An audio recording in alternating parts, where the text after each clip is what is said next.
Бронзовата врата, глава 5. Същия ден след обед се завърна госпожа Сатън Корниш. Появи се като изневиделица в кабинета на мъжа си, шумно задуши въздуха, замирисал на тютюн и уиски, отказа да седне и остана права. Тежка и навъсена, току до прага на затворената врата. Теди поседя до нея за миг, после се хвърли срещу края на килима. Престани, изрече такова. Престани на мига, скъпи, каза госпожа Сатън Корниш. Вдигна Теди и го погали. Той се сгуши в ръцете й, облиза носа й и се озъби срещу господин Сатън Корниш. Установих, заяви госпожа Сатън Корниш с глас трошлив като изсъхнала масленка, след безброй и изключително досадни разговори с адвоката ми, че нищо не мога да предприема без твоя помощ. Господин Сатън Корниш направи още няколко безполезни жеста, канейки я да седне. Тя обаче пренебрегна поканите му и той примирен се облегна на стената до камината. Сигурно е така. Може да е обягнало от вниманието ти, Джеймс, но аз съм все още сравнително млада жена. При това живеем в модерни времена. Господин Сатън Корниш се усмихна едва и хвърли поглед към бронзовата врата. Тя още не я беше забелязала. После наклони глава настрани, сбърчи нос и каза тихо и без особен интерес в гласа. За развод ли мислиш? Че за какво друго? Грубо го сряза тя. Искаш да се компрометирам по обичайния забравителен начин с някоя жена, която ще бъде описана в съда като актриса. Тя го изгледа злобно. Теди добави допълнителна злоба със собствения си поглед. Обединените им усилия изобщо не успяха да разклатят спокойствието на господин Сатън Корниш. Сега имаше на какво да се опре. Не е с това куче, добави той нехайно, след като видя, че тя няма да отговори. Госпожата нададе някакъв бесен шум, нещо като хъркане, с ясно зъбване, и тогава седна, бавно и тежко, леко объркана. Пусна Теди да скочи на пода. Какво точно искаш да кажеш, Джеймс? Изгледа го тя с смразяващ поглед. Той бавно отиде до бронзовата врата, облегна гръб на нея и запрокарва пръст по извивките на богатия релеф на повърхността й. Дори сега жена му не забеляза вратата. Искаш развод, скъпа моя Луела, започна бавно той, за да се ожениш за друг мъж. Но няма никакъв смисъл да опитваш с това куче. Не би трябвало да ме молиш да се самоунижавам. Безсмислено е. Никой мъж няма да се ожени за това куче. Джеймс, да не се опитваш да ме изнудваш. Гласът ти бе доста страшен. Прокънтя почти като ерихонска тръба. Теди си скри под завесите на прозореца и се престори, че си ляга. А дори да поиска да се ожени, продължи господин Сатън Корниш с необичайно тих тон, аз не би трябвало да го допусна. Би трябвало да проявя човешко състрадание. Джеймс, как смееш? Буквално ми прилушава от твоята неискреност. За първи път в живота си Джеймс Сатън Корниш се смя в лицето на жена си. Това е едно от най-тъпите неща, които ми се налагало някога да слушам, заяви той. Ти си стара, тромава и ужасно скучна жена. Върви да си купиш жиголо, ако искаш някой да се умилква около теб. Но не ме моли да се правя на идиот, за да може той да се ожени за теб и да ме изхвърли от бащината ми къща. А сега се махай и не забравяй да вземеш нещастния кафяв бръмбър със себе си. Тя скочи бързо, твърде бързо за нея и остана за миг изправена, улюляна. Погледът й бе празен като на сляп човек. В тишината Теди нервно впи зъби, в пердето ръмжейки жалостило и замислено, но никой не му обърна внимание.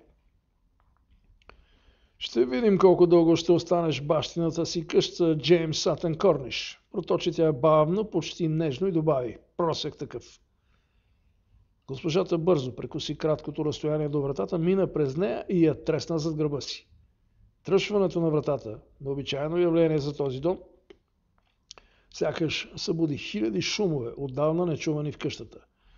И затова господин Сатън Корниш отначало не чу тихия странен шум от неговата страна на вратата, смесица от сумтене и скимтене и съвсем леко загаснато ръмжене. Теди не бе успяла да стигне на време до вратата. Внезапното гневно напускане на стаята, като никога, го бе сварило неподготвен. Теди се оказа затворен насаме с господин Сатън Корниш. Известно време господин Сатън Корниш го гледаше доста разсеяно, разтърсен от разговора, неспособен напълно да си даде сметка какво бе станало.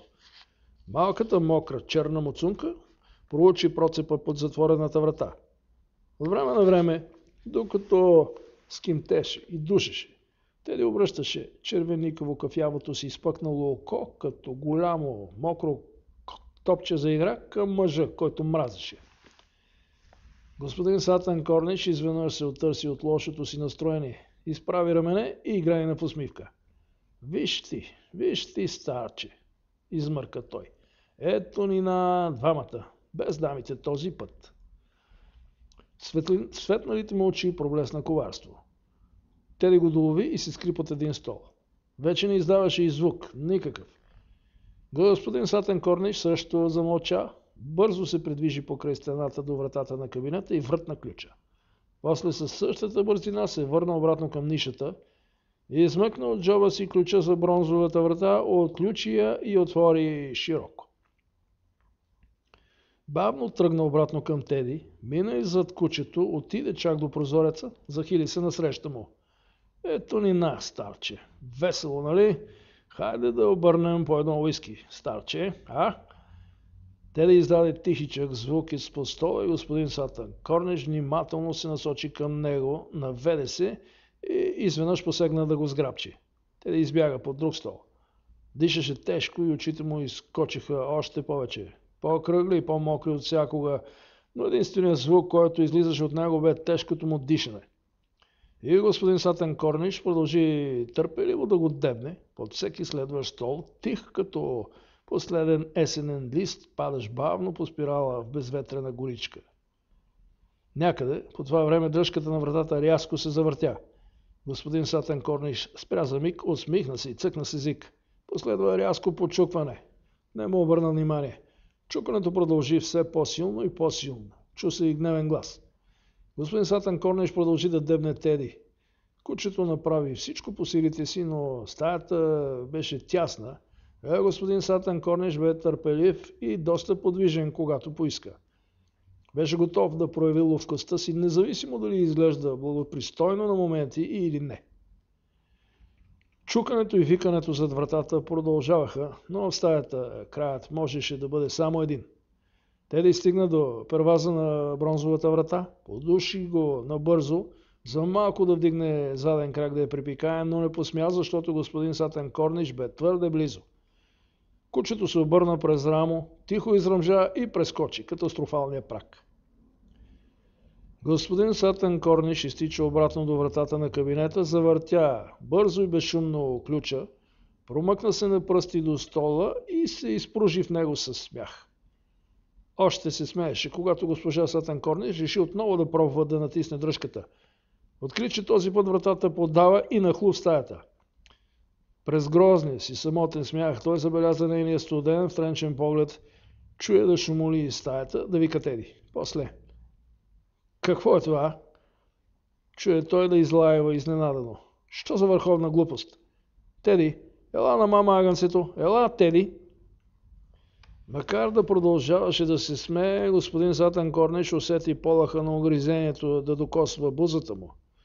Горкият мъничък Теди спря да се смее и се изправи сковано в стола на остри уши. Стаята беше прекалено тихо.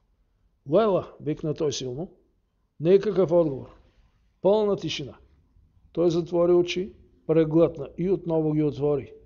Бавно обиколи стаята. Застана пред малката си ниша. Дълго стоя там и се взира през бронзовия портал, загледан в невинната колекцийка от обикновени предмети. Заключи вратата с треперещи ръце, пъхна ключа в джоба си и си наля солидна порция уиски. Призрачен глас, който звучеше като неговия, но все пак беше различен, изрече някъде съвсем близо до ухото му. Наистина нямах никакви такива намерения. Изобщо. Он никога или след дълга пауза дали. Окрилен от уискито, домакинът се прокрадна в вестибюла и се измъкна през входната врата, без Колинс да го види. Отвън не чакаше никаква кола. Късметът бе на негова страна. Госпожата явно бе дошла с влак от Чинвърли и си бе взела такси. Те, разбира се, можеха да открият таксито по-късно, когато започнат да се ровят. Би им било от голяма полза.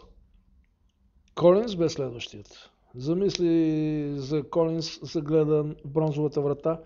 Изкушението бе голямо, но накрая поклати глава отрицателно. Не е по този начин, измърмори на себе си.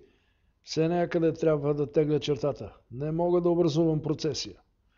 Отпи пак от уискито и дръпна звънеца за прислугата. Колинс доста го улесни. Позвънихте ли, сър?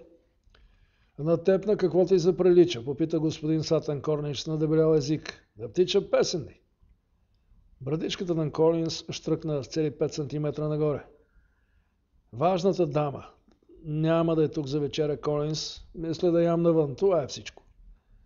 Колинс се втренчи в него. По лицето му се разля сивота с лека червенина по скулите. За госпожа Сатън Корниш ли става дума, сър? А ти за кого мислиш? Хлъцна господин Сатън Корниш. Върна се обратно в Чинвърли да се попържи още малко в собствения си сос, а тя сигурно има доста от него. Исках да ви питам, сър, започна господин Колинс с ледена учтивост, дали госпожа Сатън Корниш ще се връща за постоянно, защото иначе... Да, много хлъцване. Иначе нямам желание да оставам тук, сър.